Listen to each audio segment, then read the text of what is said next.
The first DLC pack for Dragon Ball Sparking Zero is here, bringing us 11 new superhero characters, 1 outfit, and 3 custom battles. On top of that, the game just got hit with another great balance patch, hitting a lot of the cheese that players complain about, like the sweep loops or even perception or super counters, though in my opinion, outside of the sweeps, the nerfs are so small that you can barely feel them. There's also a new boss game mode coming out later this week, so check in back later to see what that's all about. For this video, we're going to focus on the characters that you get with this DLC pack, and also give you a little preview of the custom battles they have built for this. And regarding the voice, I am almost fully recovered from a pretty bad cold that has made me sound about 95% sexier, so if my voice happens to arouse you, I do apologize, it was not my intention. So let's take a look at what characters you get with this pack while seeing how much DP they cost in battle. Gohan starts at a 4 cost, going up all the way to 9 on Beast Gohan, making this one of the biggest upgrades that you can take into DP battles, if you want to go through all those transformations, of course. The costs for each version are very similar to the existing adult Gohan,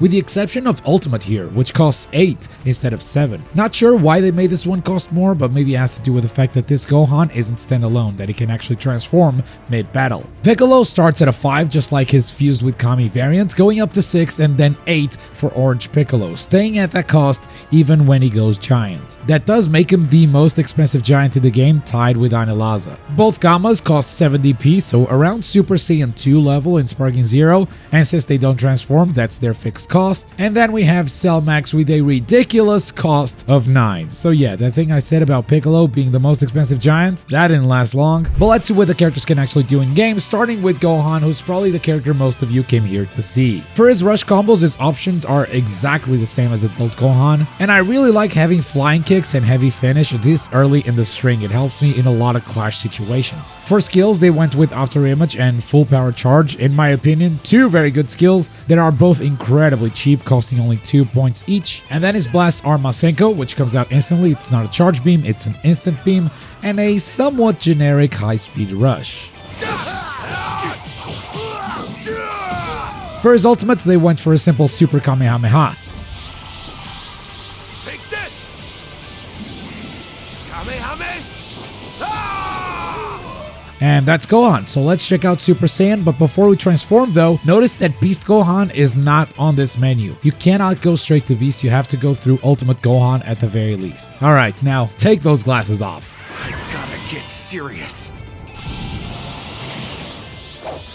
The real fight starts now. I like that this Gohan comes with a full outfit change when he transforms, which is funny because if he goes back down to base, he doesn't get the cape back, but his glasses do spawn on his face. Super Saiyan keeps the exact same rush chains. This is the exact same combo we just did as base Gohan. For his skills, he keeps the full power charge but gets explosive wave instead of After Image, which is an improvement in my opinion. And his blasts are very similar even though they have different names. It's still an instant beam with explosive ray, and it's still a rush attack with explosive kick. Not done yet! Get out of here! Even his ultimate is still a Super Kamehameha, but this time it triggers that small cutscene after hitting the opponent. For Pan, I'll protect everyone. Kamehameha! I feel like there's not a lot separating these two characters, which is usually not a great feeling to have when you buy a DLC pack. Let's hope we can see some real changes once we go up to Ultimate.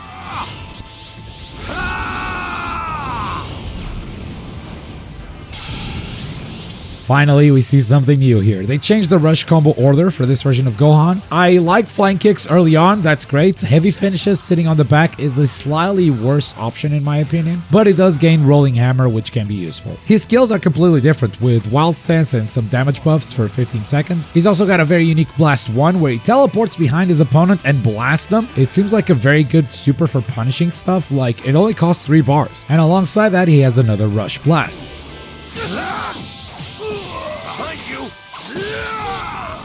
For his ultimates, they also gave him a Rush Blast that just ends beautifully. Here goes nothing! This is the end! Alright, so the wait is over. It's time for Beast Gohan. That is if you have 2 skill points, because he is one of those expensive transformations. But here we go.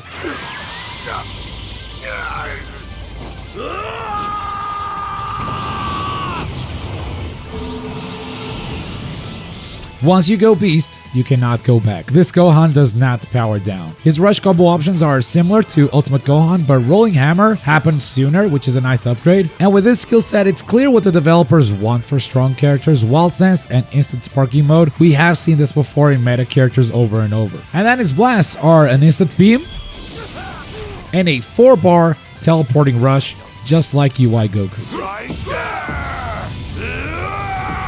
It's almost like they saw what was meta with UI Goku and then gave Beast Gohan all of those tools. But what's more is that this rush actually works on Giants. UI Goku wishes his rush worked on Giants, he just bounces off, like rush moves usually do. There are exceptions in this game. Some rush moves do work on Giants, but they are kind of rare. That said, since Gohan's main enemy was a Giant in the movie, it makes sense that they would give him this exception. And his ultimate is also a rush, and yes, it's a rush that also works on Giants, because it would be a shame if you couldn't do this to Cell Max.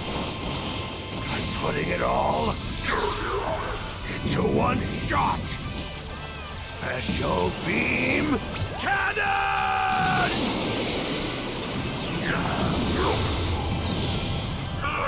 I think if you like playing solo battle, there's at least one more character that you will see on rotation in ranked. Beast Gohan seems really good. That said, let's switch gears and take a look at the Gammas. First of all, the Gammas cannot manually charge ki. They are androids, and as such, their ki will simply regenerate automatically. As far as combos go, we got flying kicks early, rolling hammer and heavy finish on follow-ups 2 and 3. So far, so very good. And for Gamma 1 skills, he's got some damage buffs with a pose and android barrier. I love it. For his blasts, it is pretty standard. He has an instant projectile and a rush blast, but it looks really sick. There you are.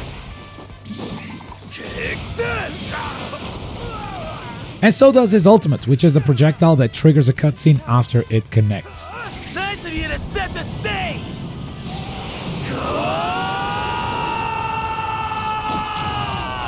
Now what would you ever do without me, number one? And before we move on, I do want to add a special note here. Both Gamma's charged ki blast animation looks sick. That extra flare on the pistol, I just love it. But Gamma 2, how different is he? Let's see. Ki blast cannon, heavy finish, rolling... Hang on a second. This is the exact same order as Gamma 1, but reversed. Are they trying to be funny with rush chains? I mean, it's working. I am laughing. This is a way worse set of chains though. Poor Gamma 2 has suffered for the joke. Exact same skill set. We got buffs plus android barrier and a very similar set of blasts with a projectile for blast 1 and a rush for blast 2. But I love the animation on this blast 2 way more.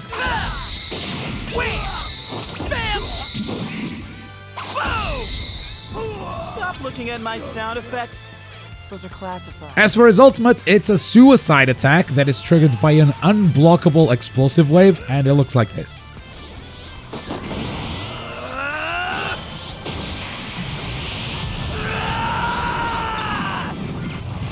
This is easily one of the best looking ultimates in the entire game, and that is saying something. Because it's an explosion, it works on Giants, but doesn't trigger the cutscene anymore, unless you do it on Cell Max, in which case, you get more cutscene out of it.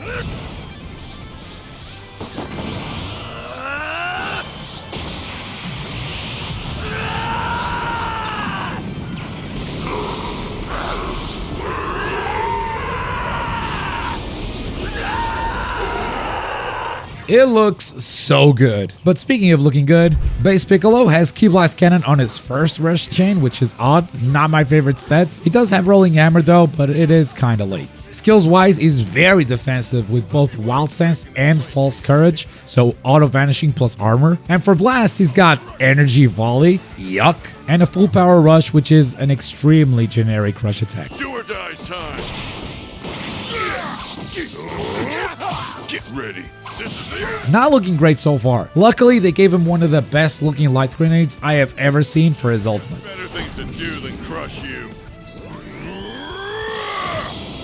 It's over. Light grenade. Let's go ahead and transform. Now, Piccolo can only go up one form at a time. There is no skipping transformations for him. So up next is his Awakened power. This version does not have a flying kick, and that's about the only negative I can see here. His skills are a bit more balanced. He still has Wild Sense, but now has damage buffs instead of False Courage. And for his blast, I mean, this has to be the worst looking blast in the whole game. What were they doing? What is going on with this rock? I hate it. I never want to look at it again. And his other blast is a rush.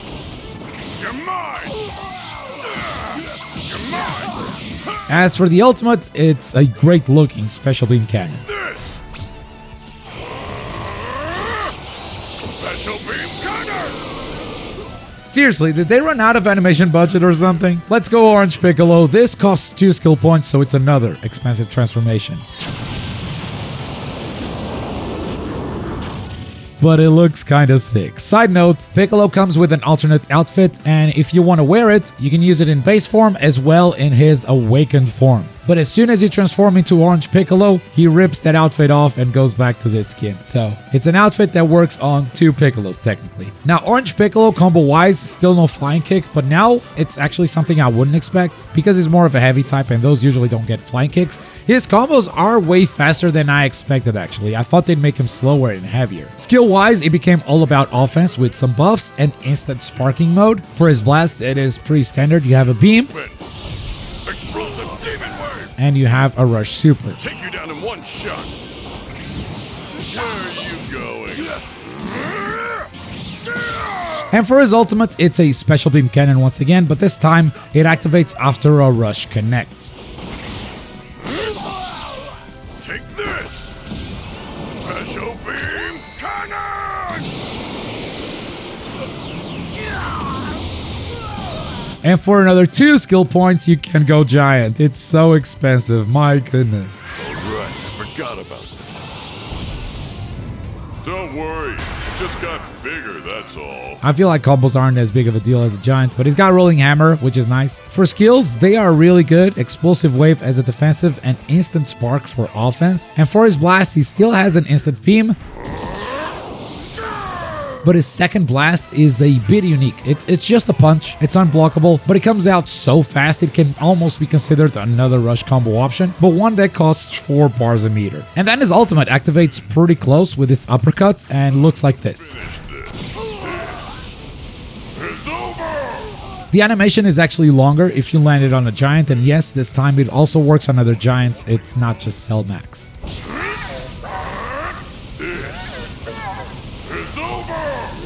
And speaking of Cell Max, did you guys copy each other's homework here? Both of these Giants feel kind of the same. Cell also has Explosive Wave and Instant Sparking for his skills. His blasts are a projectile, okay? It's not a beam, but it's similar. And the second one is, yeah, it's the same punch, the exact same thing. The ultimate is unique at the very least, and it is one of the best looking ultimates in the game in my opinion.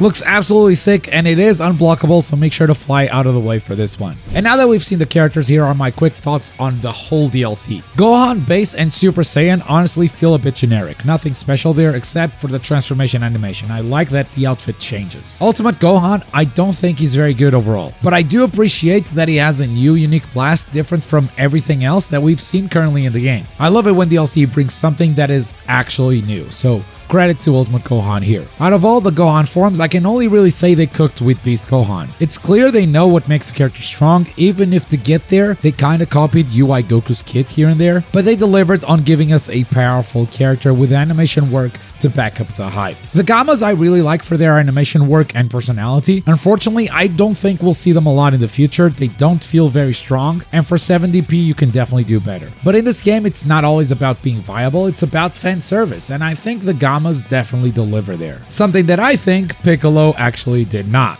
I mean, animations on Light Grenade and Special Beam Cannon are top notch, sure, but I found all of his kits to be kind of underwhelming. I mean, what the hell happened here? Orange Piccolo is one of the most unique transformations in Dragon Ball, but when I play him, I just don't feel the weight of the character. I don't feel the impact, the power that usually comes with his form, and that was a bit disappointing. Regarding the Giants, I get it, you have to make them. I think Giants are super awkward to play, so I don't think I'll ever like a Giant in this game, and these ones are no exception. But if you're gonna release 2 Giants in the same pack, maybe try not to copy their blast and skill sets so closely. And finally, before we wrap this up, this DLC comes with 3 custom battles, and I absolutely love these. The first one is the Gammas fighting their ancestors, the androids that Dr. Gero made. The second one is the Cell Max games, so reviving the Cell games games, but now against Cell Max, and you can actually pick whatever characters you want. This is quite challenging. I mean, Cell's health bars have a brand new color that I've never seen before, and the last custom battle feels like a little manga preview. I like how they snuck that in. And they have both winning and losing cutscenes. I had a blast playing through these, and seriously, they are challenging, which I also appreciate. And that's the DLC for Sparking Zero. Since this is the first DLC review for this game, this is a good time for some feedback on what you'd like to see in future DLC reviews. I mean, is this a good format in your opinion? Is there some other part of these characters that you'd like me to take a look at? Let me know in the comments, and for more Sparking Zero, check out the speedrun right here. We got the world record, boys.